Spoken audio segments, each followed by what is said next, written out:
ॐ नमः भगवते वासुदेवाय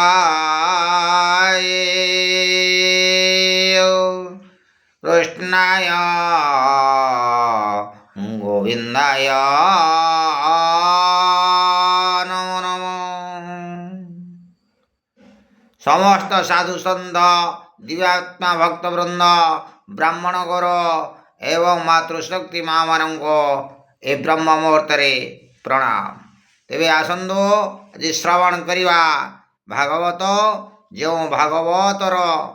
भागवत को देवता माने स्वर्गर ओह्लाई आसी मर्तपुर को श्रवण करुथांती।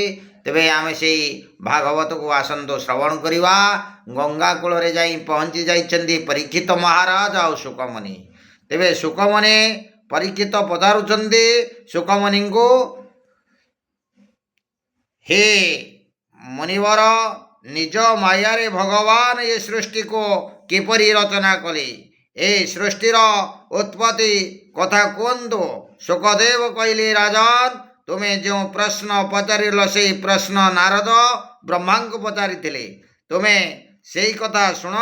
ब्रह्मा नारद को सृष्टिर आरंभ कथा कही, भगवान इच्छा है एक रु अनेक होगापी एकोहम वैश्यम। तेबे से 24 तत्व उत्पन्न कले, से सब तत्व किछि करिपारिले नाही। तेणु प्रभु से तत्व भितरे प्रवेश कले, तापरे से तत्वरे वेतन शक्तिर प्रकट है। सप्तम अध्याय रे भगवान लीलावतार संक्षिप्त वर्णना करा जायछि।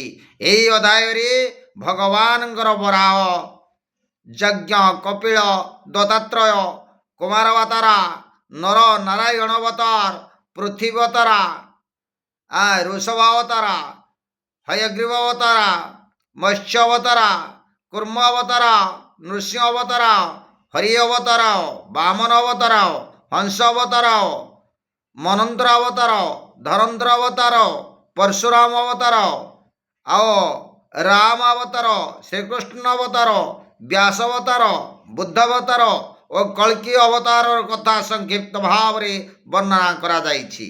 तेबे ब्रह्मांक निष्कपट तपश्चर्य प्रसन्न होई भगवान निजर स्वरूप दर्शन कराइले। परीक्षित पचारिले, आत्म तत्व ज्ञान पाई से जो परम सत्य परमार्थ वस्तुर उपदेश देले से कथा कहतु। आदि देव ब्रह्मा निजर जन्मस्थान कमल उपरे बसी सृष्टि रचना इच्छा करी चिंतारे बुड़ीगले, किंतु जो ज्ञान दृष्टि रे सृष्टिर रचना करा जाई परिवो ताहा प्राप्त होई परिले नाही। ब्रह्मा को आकाशवाणी हैला, से आकाशवाणी रो बुझिले तांको तप करिवा को हेबो। ब्रह्मा 100 वर्ष पर्यंत तपस्या कले, तांको चतुर्भुज नारायण को दर्शन हैला।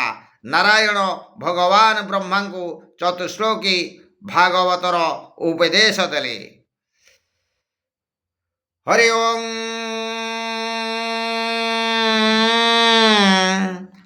अहमिवा समेवाग्रे नान्यद जत सदसात परम पश्चादहं जते गजवशिष्याति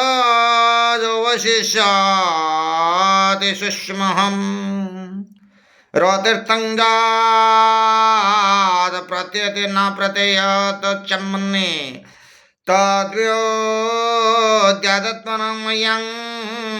यथा वासो यथा तमः यथा महन्ति भूतानि उदे सुजावचेशनो प्रविष्टानि प्रविष्टानि तथा तेषु न तेषोऽहम् एतावदेव जिज्ञास्यं ततो जिज्ञासुनामित्मनः अन्वयति राजेभ्यं यत् सत् सर्वत्र सर्वदा सृष्टिर अग्रे मुहि एक मोताहु प्रकाशे अनेक सत सत पर मुहि जेयवा शेष शेष रही नेणु ए आज मध्य अन्ते मोताहु अन्य के जगते अर्थ को छाड़ी जार बसे प्रतीत हुई अभ्यासे माया प्रकाश से प्रमाणे तम जेसने ज्योतिर्गणे जीवन स्थल सूक्ष्मभूते प्रवेश पंच महाभूते छाड़ी बसंती पुण पुण मुमाया सरी रतिशन हरि ओं नमः भगवते वासुदेवाय नमो नमः।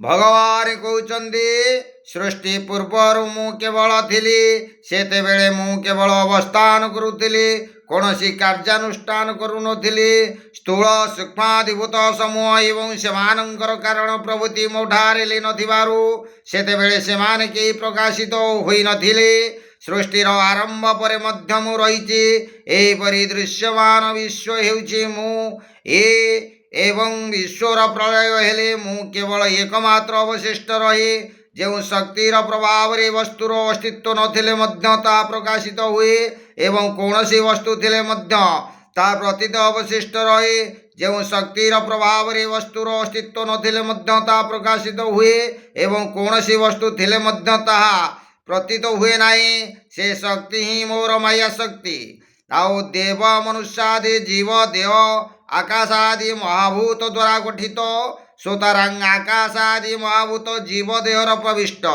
पुनश्च जीव देह व्यतीत नेत्र मध्य आकाशादि रही जहा जीव देहरे अप्रविष्ट सेहीपरि मु मध्य समस्त सृष्टि भितर रही बोली प्रविष्ट जेते बेले जीव जाग्रत आदि अवस्था थाए सेते बेले ता भितरे मु ज्ञान रूपे प्रकाशित होइताए प्रलय परे मु चैतन्य रूपे विद्यमान थाए मु एकमात्र सत्य आउ सबु मिथ्या ईश्वरंक व्यतीत जहा किछि देखा जाउछि ताहा मिथ्या ताहा माया समस्तंकर मूल उपदान कारण प्रभु आउ प्रभुंक ठारे भासमान संसार सत्य नुहे ता माया हेतु आवासित मायार दुईटी शक्ति आचरण शक्ति और विक्षेप शक्ति मायार आवरण शक्ति परमात्मा को छपाई थाए मायार विक्षेप शक्ति ईश्वर को अधिष्ठान रे जगत को आवासित कराए जहा जो माया को जे आंबे माने को आंब मान को दृष्टिगोचर हुए नहीं बा जहा को आमे देखि पारंती नाही तेणु तार नाम हेउची कोन माया तेबे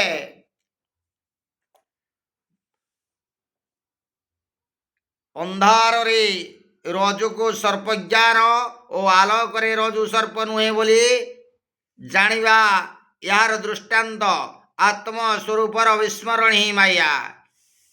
जय जगन्नाथ जय जगन्नाथ जय जगन्नाथ। पुणी आसंता काली आमे श्रवण करिबा। जय श्री कृष्ण गोविंद हरि मुरारी हे नाथ नारायण वासुदेव।